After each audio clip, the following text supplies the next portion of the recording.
അത്ഭുതങ്ങൾ തീർന്നിട്ടില്ല, അടയാളങ്ങൾ തീർന്നിട്ടില്ല കാലത്തിൽ ഈ ലോകത്തിൽ.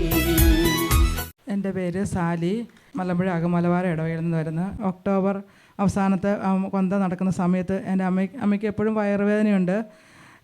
പെട്ടെന്ന് അമ്മയ്ക്കൊരു വയറുവേദന വന്ന് വയറെല്ലാം അങ്ങ് വീർത്ത് ബലൂൺ പോലെ വീർത്ത് അങ്ങനെ ഒരു അവസ്ഥയിലായി. അപ്പോൾ എന്നെ വിളിച്ച് പറഞ്ഞു, എനിക്ക് വയറൊക്കെ വീർത്തിട്ട് മേല, എനിക്കൊന്ന് പ്രാർത്ഥിക്കും, നീ പ്രാർത്ഥിക്കാൻ പറഞ്ഞു. അപ്പോൾ ഞാൻ ഈശോയുടെ എണ്ണയൊക്കെ കൊണ്ടുവച്ച് പ്രാർത്ഥിച്ചു. അമ്മയ്ക്ക് പിന്നെ അമ്മ ഛർദിയായി, ഭക്ഷണമൊന്നും കഴിക്കാൻ പറ്റാത്ത അവസ്ഥയായി. അപ്പോൾ ഞാൻ മാതാവിനോട് പറഞ്ഞു, മാതാവേ ഞാനിവിടെ ഒന്ന് സാക്ഷ്യപ്പെടുത്തിക്കോളാവേ, അമ്മയുടെ അസുഖം മാറ്റി കൊടുക്കണമെന്ന് പ്രാർത്ഥിച്ചു. അങ്ങനെ പിന്നെ അച്ഛനോട് ഞാൻ വിളിച്ച് പറഞ്ഞായിരുന്നു, അച്ഛൻ ഇങ്ങനെ അമ്മയ്ക്ക് ഇങ്ങനെ അവസ്ഥ ആവെന്ന് പറഞ്ഞു. അച്ഛൻ പ്രാർത്ഥിച്ചോളാം എന്ന് പറഞ്ഞ് അങ്ങനെ പ്രാർത്ഥിച്ചതിൻ്റെ ഫലമായി അമ്മയുടെ ആശുപത്രിയിലൊന്നും കൊണ്ടുപോകേണ്ടി വന്നില്ല. അമ്മയ്ക്കാണ് എപ്പോഴും വയറുവേദനകളുണ്ട്.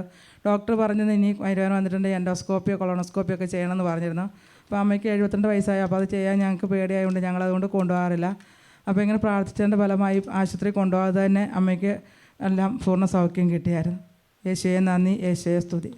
Hallelujah, hallelujah. അമ്മയ്ക്ക് വേണ്ടി പ്രാർത്ഥിച്ചു. അമ്മയുടെ രോഗാവസ്ഥയിൽ കർത്താവ് ഇടപെട്ടു. ഹല്ലേലൂയ. നിങ്ങളിങ്ങനെ നിയോഗം വെച്ച് നിങ്ങൾ പ്രാർത്ഥിക്കുക. കർത്താവാണ് ഡെലിവറൻസ് നൽകുന്നത്.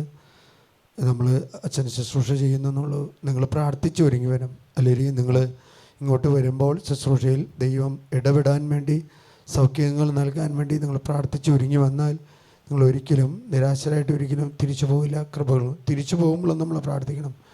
എപ്പോഴാണ് ഈശോ നമ്മെ സുഖപ്പെടുത്തുന്നതെന്ന് നമുക്ക് പറയാൻ പറ്റത്തില്ല. കർത്താവ് നമ്മൾ പ്രതീക്ഷിക്കാത്ത സമയത്തായിരിക്കും നമ്മളെ സൗഖ്യപ്പെടുത്താനായിട്ട് കർത്താവ് ഇറങ്ങി വന്നെ. ഹല്ലേലൂയ.